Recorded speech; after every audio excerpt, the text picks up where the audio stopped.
အားလုံးပဲဒီနေ့ After Effects နဲ့ပတ်သက်တဲ့သင်ခန်းစာလေးကတော့စာတန်း motion graphic ပုံစံမျိုးလေးတွေအလွယ်ဘယ်လိုမျိုးထိုးမလဲဆိုတဲ့ဆောင်းပါးလေးတွေကိုပြောပြပေးသွားမှာဖြစ်ပါတယ်အဲ့တော့ဒီ After Effects software ထဲမှာစာတန်းလေးတွေထိုးပြီးတော့ motion graphic လေးတွေလုပ်ချင်တဲ့လူတွေကကျွန်တော်နဲ့အတူတူဒီဗီဒီယိုလေးကိုဆုံးအောင်ကြည့်ပေးကြဖို့ကိုမေတ္တာရပ်ခံပါတယ် Okay အဲ့တော့ကျွန်တော်နဲ့အတူတူဒီစာတန်းဘယ်လိုထိုးရမလဲဆိုတာကိုလေ့လာဖို့အတွက် Adobe After Effects software တွေကိုဝင်ကြည့်ကြရအောင် Okay အဲ့တော့ Adobe After Effects မှာစာတန်းလေးတွေဖန်တီးခြင်းနဲ့ဆိုရင်တော့ဒီမှာ2ပါးတမှာရှိရဲ့ type 2ကနေလည်းသွားပြီးတော့ရိုက်လို့ရတယ်။နောက်တခြားနည်းလမ်းကတော့ဒီ timeline ပေါ်ကနေrotate နေရာမှာ right click ကနေ new ကိုခေါ်မယ်ပေါ့နော်။ဒီ new ရဲ့မှာ text ဆိုတာလေးကိုသွားယူရပေါ့နော်။အဲ့လိုလည်းရတယ်။အဲ့လိုယူလိုက်မယ်ဆိုရင်ဘာလဲဆိုတော့ text layer လေးတစ်ခုပေါ်လာမယ် empty text ဆိုပြီးတော့ပေါ့နော်။အဲ့ဒီမှာဒီပေါ်မှာလည်းကျွန်တော်စာရိုက်လို့ရမယ် text cursor လေးတစ်ခုပေါ်လာတာကိုတွေ့ရပါလိမ့်မယ်နော်။ဒီ composition panel ပေါ်မှာအဲ့တော့အချိန်မှာကိုယ့်ကိုရိုက်ချင်တဲ့စာရိုက်လို့ရတယ်ဒီမှာ font လေးတစ်ခုတော့သွားရွေးလိုက်ပါနော်။ဒီမှာကျွန်တော် area ဆိုတဲ့ font လေးပဲယူလိုက်မယ်ယူပြီးတော့ဒီမှာ font size ကိုပါတော့ကိုယ့်ကိုစိတ်ကြိုက်ပြင်လို့ရအောင်နော်။100လောက်ထားလိုက်ရအောင်။ပြီးရင်ဒီမှာကျွန်တော်စာရိုက်လိုက်မယ်ပေါ့နော်။အဲ့မှာကျွန်တော်သူ့ကို center alignment ဖြစ်ချင်တယ်ဆိုရင်ဒီမှာကျွန်တော် paragraph မှာဒီ center alignment လေးရွေးထားမယ်ဒါမှမဟုတ် control shift c နဲ့လည်းရတာပေါ့နော် shortcut ကOkay အဲ့ဆိုတော့ကျွန်တော်ဒီလိုမျိုးစာလေးရိုက်လိုက်ပြီဆိုပါတော့ Okay အဲ့တော့သူ့ကိုကျွန်တော် color ပြုပြင်ခြင်းနဲ့ဆိုရင်ဒီမှာဒီဘက်မှာကျွန်တော် character ဆိုတဲ့ panel လေးရှိပါတော့အဲ့ထဲမှာ color ကိုပြင်မယ် color ပြင်မယ်ဆိုတော့အခုလိုမျိုး text cursor လေးတွေတိုင်းထားလို့မရဘူးเนาะသူကိုကျွန်တော် selection ကုန်မှတ်ခြင်းမှတ်ဒါမှမဟုတ်လည်းလုံးလုံးမှတ်ပဲနဲ့ selection ကိုဖျောက်ပြီးတော့ဒီတိုင်း layer ကိုပဲ select မှတ်ပြီးတော့မှပြင်ခြင်းလည်းရအောင်เนาะဥပမာဆိုကြပါစို့ဖြူလေးထားမယ်ဆိုရင်ဒါဖြူရောင်လေးဖြစ်သွားတာပေါ့เนาะအဲ့မှာကျွန်တော်ဘာလို့ရလဲကျတော့ narrow တို့ဘာလို့မှတခြားသူကြိုက်တဲ့ပေါ့စလုံးကိုကျွန်တော်ပြောင်းလိုက်ပါတော့သူတခြားသောကျွန်တော် setting လေးရှိတယ်အဲ့တော့ setting လေးတွေကတော့ Premiere Pro တို့ပါတော့ဗောနော်အဲ့ဒီ software တွေမှာရှိတယ်စာရိုက်တဲ့နည်းနဲ့တော့တူတူပါပဲเนาะဒီမှာဒါ font size အကြီးသေးအချာ font size အကြီးသေးကိုခုမျိုးလေးကစားလို့ရတယ်ပြီးသွားရင်နောက်ဒါကတော့ဒီစလုံးရဲ့တိုရှည်ဝယ်ပြောမှာဗောနော်တိုရှည်လို့ဒါကထားလို့ရတယ်ပြီးသွားရင်သူ့ကိုဘာလုပ်လို့ရသေးလဲဆိုတော့ကျွန်တော် stock တွေပါရနားမှာကုတ်လို့ရတယ်ဒါလောလောဆယ် stock မပါဘူး stock ကုတ်မယ်ဆိုဒီထဲမှာကျွန်တော်တို့ကfail over stock ဆိုတာ fail ဆိုတာခုလက်ရှိကျွန်တော်မြင်နေရတဲ့အဖြူရောင်ကြီးကဒါ fail ပေါ့နော်သူ့ကိုကျွန်တော်တို့ကအနားမှာပေါင်းအနားသက်လေးတွေကုတ်မယ်ဆိုတော့ stock ပေါ့နော်အဲ့ fail over stock ကိုရွေးလိုက်မယ်ဆိုရင်တော့ဒါဒီ stock လေးတွေကသူ့ရဲ့အနားမှာဝင်သွားမှာဖြစ်မှာဒါပေမဲ့ဝင်သွားမှာဖြစ်ပါတယ်ဒါပေမဲ့လောလောဆယ်ကျွန်တော်တို့ background composition background အမဲရောင်ဖြစ်နေတဲ့အတွက်ကြောင့်မလို့သူ့ရဲ့ stock color အမဲရောင်ဖြစ်နေတယ်ဆိုတော့မထင်ရှားဘူးเนาะအဲ့တော့ဒီ composition ကိုကျွန်တော်တို့ transparency grade လေး online တော့ဒါအမဲလေးပေါ်လာမှာเนาะကိုတခြား stock color ကိုပြောင်းကျင်တယ်ဆိုရင်လည်းကျွန်တော်ဒီမှာလာပြီးတော့ဒီ stock color ကို select မှတ်ပြီးတော့အပြာနူးရောင်လေးလုပ်ကြည့်လိုက်မယ်ပေါ့နော်ဒီမှာလောလောဆယ်မထင်ရှားသေးဘူးဘာကြောင့်လဲဆိုတော့1 pixel ပဲရှိတဲ့အတွက်ကြောင့်ပေါ့နော်ဒါဆိုရင်တော့ဒါ pixel လေးကိုpixel ကိုကျက်သလိုမြင်လိုက်ရင်ဒါပုံမျိုး stock ကိုမြင်ရမယ်နော် Okay ဆိုကြပါတော့ကျွန်တော်လောလောဆယ်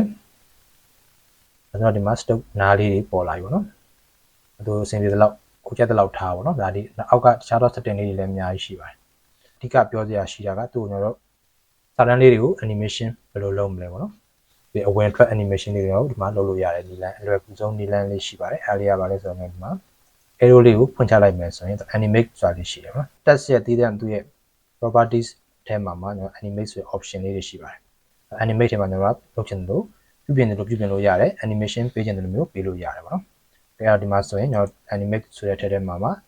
ဓိကကျွန်တော် 4 main keyframe တွေရှိတယ်ပေါ့နော် position scale rotation opacity လို့ဟောဆိုခေါ်တယ် 4 main keyframe တွေရှိသလိုတခြားသော color တွေ stroke တွေနဲ့ပတ်သက်တဲ့ effect လေးတွေထည့်ချင်တယ်ဆိုလည်းထည့်လို့ရတယ်ဟောဒီမှာကျွန်တော်လောဆယ် position နဲ့ကျွန်တော်လုပ်ကြည့်မယ်နော်အဲ့တော့ကျွန်တော်သူ့ကိုဘာလုပ်မလဲဆို position လေးကိုခေါ်လိုက်ပြီးဆိုရင်ဘယ်လိုမျိုးတွေ့ရမလဲပေါ့အဲ့မှာကျွန်တော်ဘာပေါ်လာလဲဆို animator 1ဆိုတာလေးပေါ်လာတယ်နော် animator 1အောက်က range selector 1ဆိုပြီးတော့ပေါ်လာတယ်ဒီကကျွန်တော်အလုပ်လုပ်ကမှာ range selector နဲ့လုပ်ကမှာဖြစ်ပါတယ်နော် position ရဲ့ range selector ပေါ့နော်အဲ့မှာအရေးကြီးတာကျွန်တော်ဘာလဲဆိုတော့သူ့ရဲ့ properties က2မျိုးရှိရဆိုတော့သတိပြုရမယ်ပေါ့နော်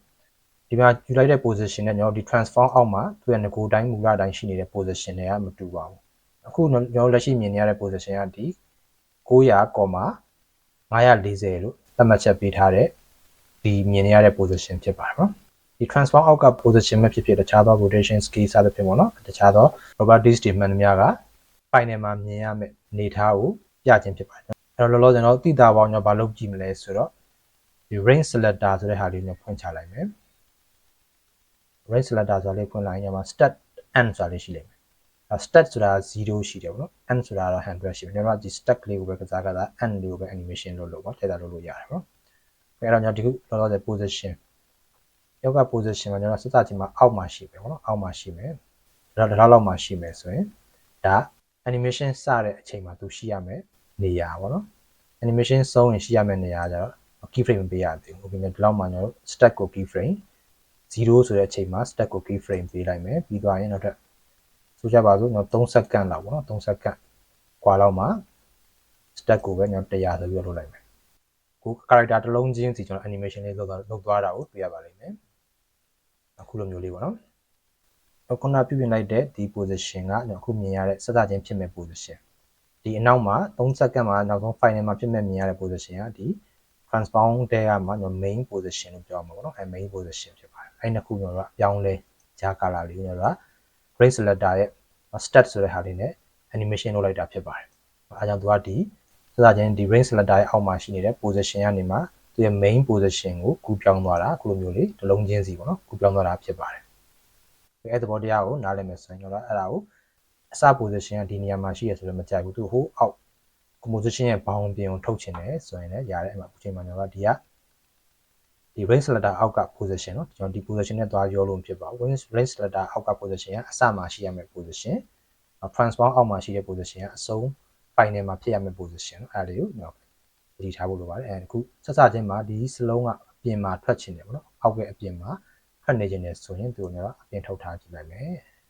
ခေဒါဆိုရင် play ကြည့်လိုက်မယ်ဆိုရင်စလုံးလေးကတစ်လုံးချင်းအောက်ကနေအပေါ်တက်လာတာမျိုးမြင်ရမှာဖြစ်ပါတယ်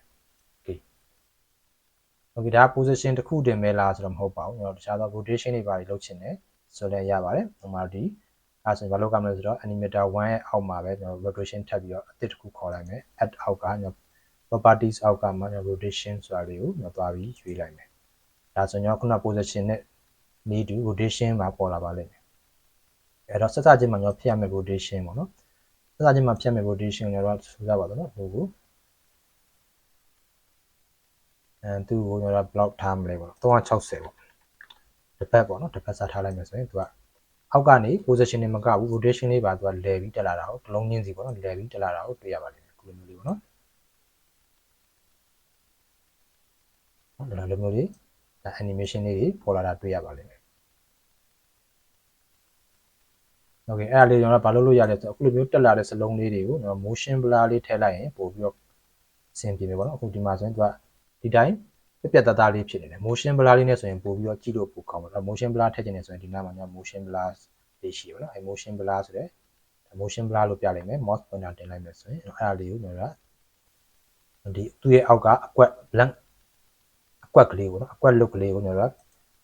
တွေးတစ်ချက်နှိပ်လိုက်မယ်ဆိုရင်ဒါ motion blur ပေါ်လာပြီပြီးသွားရင်ဒီတိုင်းတော့မရသေးဘူးပြီးရင်ဒီမှာကျွန်တော် motion blur switch လေးကို on ပေးရအောင်ပေါ့နော်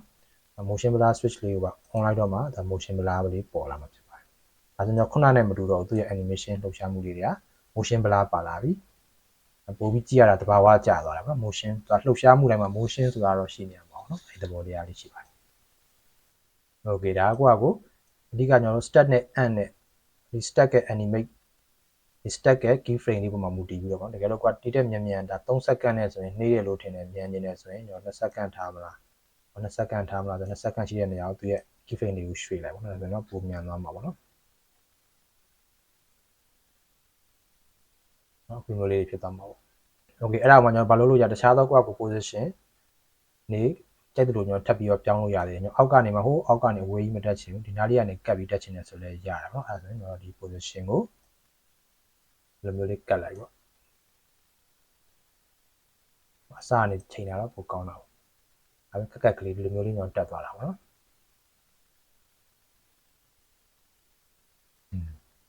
တော့စလုံးတစ်ခုကစစချင်းမှာသူကလုံးလုံးပျောက်နေမှကျွန်တော်ပေါ်လာတာပိုကောင်းတာဆိုတော့စစချင်းမှာကျွန်တော်ဒီအစဖြစ်တဲ့ဒီစလုံးတော့ပျောက်နေခြင်းနဲ့ဆိုရင် opacity ပါကစားလို့ရတယ်ဥပမာဒီမှာဆိုရင်ကျွန်တော်ဒီ animator 1နဲ့က properties တွေက opacity လေးကိုယူလိုက်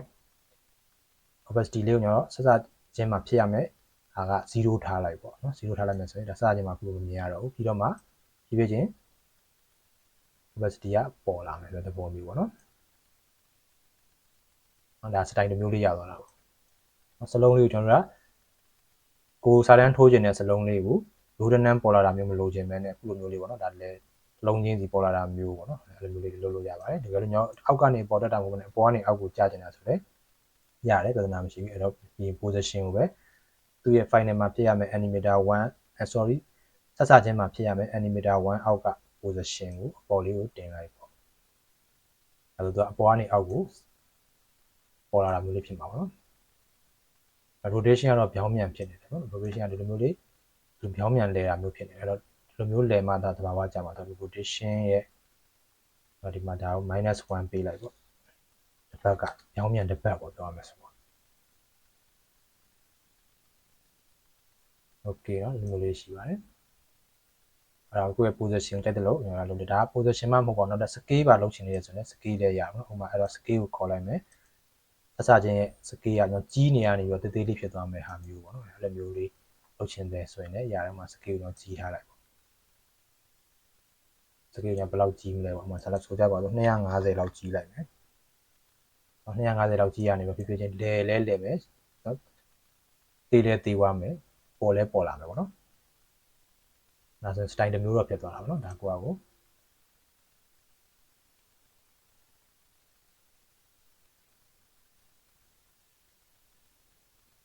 အခုလိုလေးဖြစ်သွားတာပေါ့โอเคတော့ဒီအဲ့တော့စာတန်းထိုးတဲ့သဘောတရားနဲ့တော့ range selector ကို animation လုပ်တဲ့သဘောတရားကတော့ဒီသဘောတရားပေါ်မှာအခြေခံပြီးတော့ကိုယ့်ရဲ့ idea ရှိသလိုကိုယ့်ရဲ့စိတ်ကူးဉာဏ်ရှိသလိုအဓိကလုပ်လို့ရပါပြီပေါ့နော်ဒါဆိုရင်တော့တခြားသောလုပ်ချင်တဲ့ scale အဓိကတော့ scale rotation position ပေါ့နော် opacity ပေါ့နော်တခြားသော color တွေကစသချင်း color နဲ့ final color လိုမျိုးပြောင်းနေတာပြောင်းလို့ရဒီသဘောတရားအတိုင်းပါပဲပေါ့နော်